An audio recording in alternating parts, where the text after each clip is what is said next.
হুগলি জেলার গোঘাট থানার অন্তর্গত কর্ণপুর মোড়ে মেইন রাস্তার উপরে একটি সববাহী গাড়ি নিয়ন্ত্রণ হারিয়ে দুজন পথচারীকে ধাক্কা মারে। বর্তমানে আশঙ্কাজনক অবস্থায় হাসপাতালে ভর্তি করা হয়। আহত ব্যক্তিরা স্থানীয় বাসিন্দা বলে জানা গেছে। স্থানীয় বাসিন্দারা জানাচ্ছে গাড়ির ড্রাইভার মদ্যপ অবস্থায় ছিল। সরাসরি গোঘাট থেকে চন্দন চৌধুরীর report, crime press Bengal news.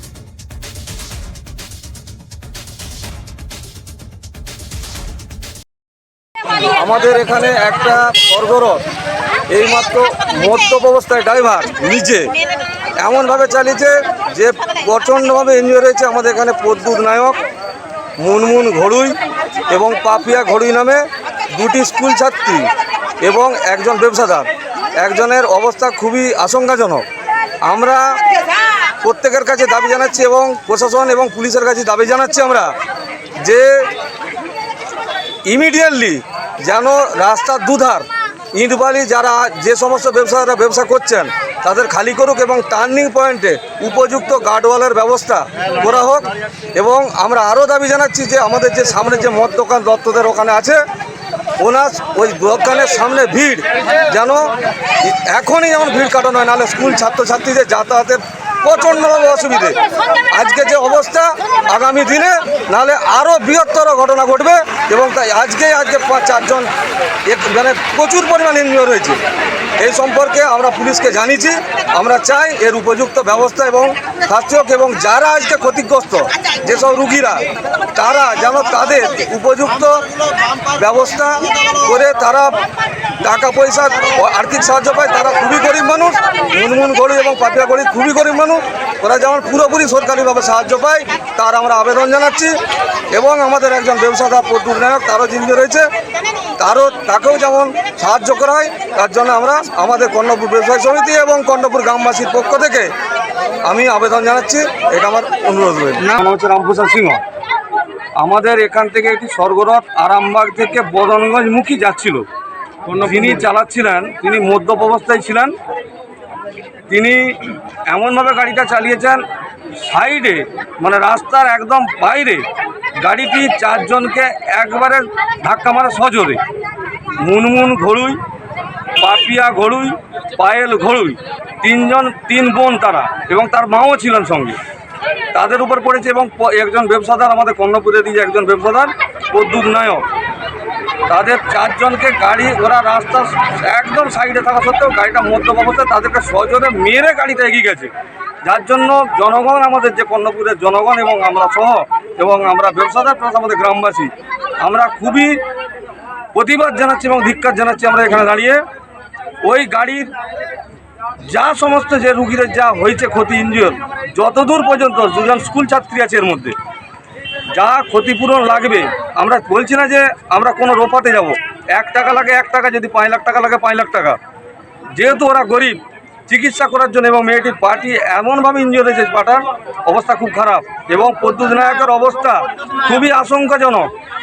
ওই 4 জনের সুস্থতা কামনা করছি এবং প্রশাসন এবং পুলিশের কাছে আমরা দাবি রাখছি যে যেন ওদের যে দোষীর বিরুদ্ধে উপযুক্ত শাস্তি হয় এবং যারা রুগী তারা সুস্থ হয়ে বাড়ি ফেরার জন্য যা ব্যবস্থা গ্রহণ করার প্রশাসনের তরফ থেকে এবং পুলিশের তরফ থেকে করা উচিত তারা সেটা করুক।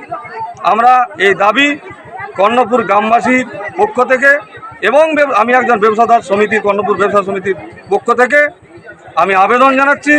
এবং তার সঙ্গে আমাদের আরও অভিযোগ, আমাদের যে পিছনে একটা মনসা মন্দির আছে ওইখানেতে আরেকটি বাম্পার একটু আগে দেওয়ার জন্য প্রশাসনের কাছে আর্জি জানাচ্ছি। তার সঙ্গে আমাদের মহিলারা প্রচুরভাবে উত্তপ্ত। তারা গাড়িটা ছাড়তে চাইছিল না। আমরা সবাই মিলে ঠিক করলাম গাড়িটাকে পুলিশের হাতে এখন আমরা তুলে দেবো। কিন্তু যতক্ষণ না রুগী সুস্থ হয়ে বাড়ি ফিরছে ততদিন পর্যন্ত গাড়ি যেন পুলিশের হেফাজতে থাকে বদনগঞ্জ বিট হাউসের আন্ডারে। আমরা এটা দাবি জানাচ্ছি এবং গাড়ি আমরা যে স্বর্গরথটি দাঁড়িয়েছে তাকে আমরা ছেড়ে দেবো। এর সঙ্গে আরও দাবি জানাচ্ছি, আমরা অনেক দিন আগে একবার জানিয়েছিলাম মনমতো দাস বলে একজন মারা গেল কর্ণপুরের বাড়ি। তিনি কোনো রকম নেশা করতেননি, তিনি মারা গিয়েছিলেন আমাদের কৃষ্ণগঞ্জ থেকে মাথাতে বস্তা নিয়ে আসছিলেন ওই সাইডে ইট এবং বালি এবং টনচিপ রাখার জন্য। আমিও নিজে একজন ব্যবসা করি, আমিও ইট বালি ব্যবসা করি, কিন্তু যে যার নিজস্ব জায়গায় ইট বালি রাখার ব্যবস্থা সুব্যবস্থা করার জন্য প্রশাসনের কাছে আমরা একান্তভাবে অনুরোধ জানাচ্ছি। এবং তার সঙ্গে ওই দপ্তরের দোকানের সামনে যে মদ দোকানটি সবসময় ভিড় যেমন না থাকে এবং মহিলারা প্রচুর পরিমাণ উত্তপ্ত, নাহলে এর বিরুদ্ধে আগামী দিনে গ্রামের বিভিন্ন গ্রামের মহিলা, শুধু কর্ণপুর গ্রাম নয়, পাশাপাশি গ্রামের মহিলারা যে ওই মদ দোকানে উপযুক্ত ব্যবস্থা গ্রহণ করবে, এইটা সর্বতভাবে প্রশাসনের কাছে আমরা উপযুক্ত যে ব্যবস্থা করা উচিত সেটা প্রশাসন করবে এবং পুলিশ করবে, এটা মনে কামনা করছি বলে আমি আমার ড্রাইভার কি চলে গেছে না কি? না ড্রাইভার এখন নেই এখানে এবং আমরা গাড়িও ছেড়ে দেবো। আর যারা গুরুতর আহত হয়েছে তাদের কি হাসপাতালে পাঠানো হয়েছে? এখন আপাতত তারা আরামকে নিয়ে গেছে, এখন আমি খবর পাইনি। ওর বাবার সঙ্গে বাবার সঙ্গে কথা বলছি, মেয়েটি বলা বল 3টি মেয়ে, তিনটি মেয়ে, তার বাবার সঙ্গে কথা বললাম, উনি এখন পৌঁছাতে পারেননি, অন্য গাড়িতে উনি যাচ্ছেন। খুবই গরিব মানুষ, টোরেতে কাজ করে খায়। এরকম পরিস্থিতি, তারা বাবা মা তারা খুবই মর্মাহত, এরকম পজিশন।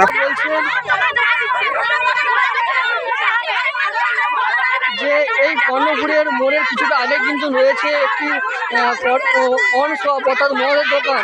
সেই দোকানে প্রচণ্ড পরিমাণে ভিড় হয় এবং ওখানে কিন্তু মদ খেয়ে মানুষ গাড়ি নিয়ে রাস্তা যাতায়াত করছে, সেই জন্য কিন্তু আরও ভোগান্তির শিকার হচ্ছে।